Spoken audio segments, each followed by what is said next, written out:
स्वागत है आपका जनतक भारत पर, जहां हर खबर रखती है मायने और हर आवाज बनती है हक की पहचान। आइए जानते हैं आज की बड़ी खबरें विस्तार से। सबसे पहले बात करते हैं उत्तर प्रदेश की स्थानीय खबर से, जहां प्रयागराज और वाराणसी को देश के वे दो इकलौते शहर घोषित किया गया है जिन्हें वायु गुणवत्ता सुधारने के प्रयासों में पूरे अंक मिले हैं। योगी मोदी मॉडल का यह नतीजा साफ दिख रहा है। वहीं बरेली से बड़ी खबर सामने आई है, जहां फरीदपुर में धर्मांतरण रैकेट चला रहे एक पादरी को गिरफ्तार किया गया है। हिंदू जागरण मंच की सूचना पर छापा मारकर बाइबल और प्रचार सामग्री जब्त की गई। केस दर्ज कर आरोपी जेल भेजा गया है। अब रुक करते हैं उत्तराखंड की ओर, जहां हरिद्वार के बहादुराबाद टोल प्लाजा पर 2 दिन पहले उपद्रव करने वाले 3 कांवड़ियों को पुलिस ने गिरफ्तार कर लिया है और 150 अज्ञात लोगों पर भी FIR दर्ज की गई है। बात करते हैं अगली खबर की, जो आई है महाराष्ट्र से, जहां मुख्यमंत्री फडणवीस ने माओवादी संविधान का हवाला देते हुए कहा कि इनकी साजिश लोकतांत्रिक संगठनों में घुसपैठ कर अराजकता फैलाने की है। अब ऐसे संगठनों की पहचान की जाएगी।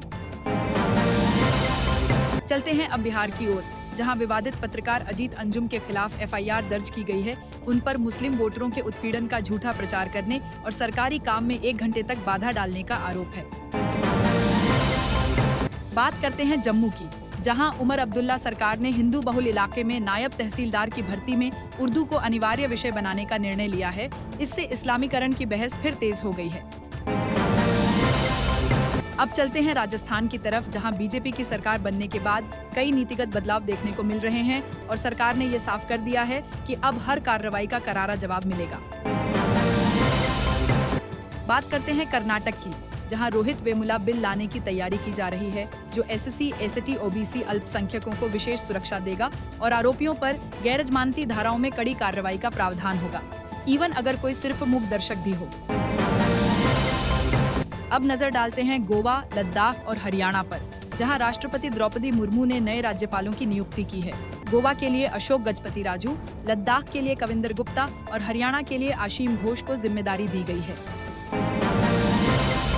बात करते हैं अगली खबर की, जहां केंद्र सरकार ने अटके हुए फैसलों को तेजी से निपटाना शुरू कर दिया है। राज्य अध्यक्षों की नियुक्ति, राज्यसभा सदस्यों का नामांकन और राज्यपालों की नियुक्ति के बाद अब मोदी कैबिनेट विस्तार और भाजपा की नई राष्ट्रीय टीम की घोषणा की तैयारी है। अब बढ़ते हैं उस खबर की ओर जिसने देश भर में सन्नाटा फैला दिया। धार्मिक परिवर्तन के शिकार पीड़ितों ने कैमरे पर अपने साथ हुई दरिंदगी बयां की और मुख्यमंत्री योगी से मदद की गुहार लगाई। एक महिला ने कहा कि हमें इन मजहबी कट्टरपंथियों से बचाइए, वरना एक दिन हिंदू लड़कियों को घरों से निकालकर रेप किया जाएगा। अब बात करते हैं साइबर क्राइम डिवीजन की उस जांच की, जिसमें डिजिटल रिकॉर्ड अचानक गायब हो गए। शिकायत कमिश्नर ने दर्ज की थी, लेकिन डेटा गायब होते ही राजनीतिक दखल की आशंका तेज हो गई है। जनता अब उच्च स्तरीय जांच की मांग कर रही है। बात करते हैं पर्यावरण की दिशा में भारत की बड़ी कामयाबी की, जहां देश की कुल स्थापित ऊर्जा क्षमता में से अब स्वच्छ ऊर्जा से आ रही है। यह जलवायु संकट के दौर में एक प्रेरणादायक उपलब्धि है। अब नजर डालते हैं भारत के सेमीकंडक्टर मिशन पर, जिसमें सरकार के प्रयासों से चिप इंपोर्ट पर 10 से 20 अरब डॉलर तक की निर्भरता कम हो सकती है। मैकिन्से की रिपोर्ट ने यह अनुमान जताया है। अब बात करते हैं विदेश नीति की बड़ी खबर की, जहां विदेश मंत्री S जयशंकर ने बीजिंग में चीन के विदेश मंत्री वांग यी से मुलाकात की और दोनों देशों के बीच कूटनीतिक संवाद को आगे बढ़ाया। अगली खबर अमेरिका से जुड़ी है, जहां भारत और अमेरिका के बीच एक अस्थायी व्यापार समझौते की तैयारी चल रही है, जिससे आयात शुल्क 20% से भी कम हो सकते हैं। भारत की आवाज को अब वैश्विक ताकतें गंभीरता से सुन रही हैं। अब बढ़ते हैं सुरक्षा और रक्षा की ओर। भारत ने ऑपरेशन सिंदूर के बाद नौसेना के विस्तार में 5000 करोड़ रुपए के निवेश की घोषणा की है, ताकि समुद्री शक्ति को और मजबूत किया जा सके।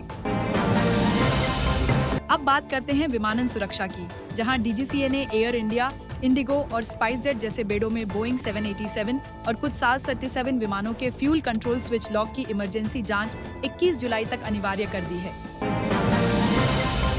अंतर्राष्ट्रीय खबरों की बात करें तो नाइजीरिया में एयर पीस एयरलाइंस का एक बोइंग 733 रनवे से फिसलकर घास में चला गया, लेकिन राहत की बात यह रही कि 127 यात्री सुरक्षित बचाए गए हैं। जांच अभी जारी है।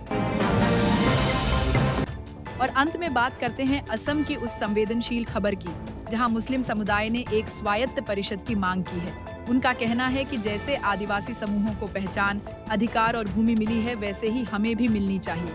लेकिन इतिहास की यादें विभाजन की फिर सामने आ रही हैं।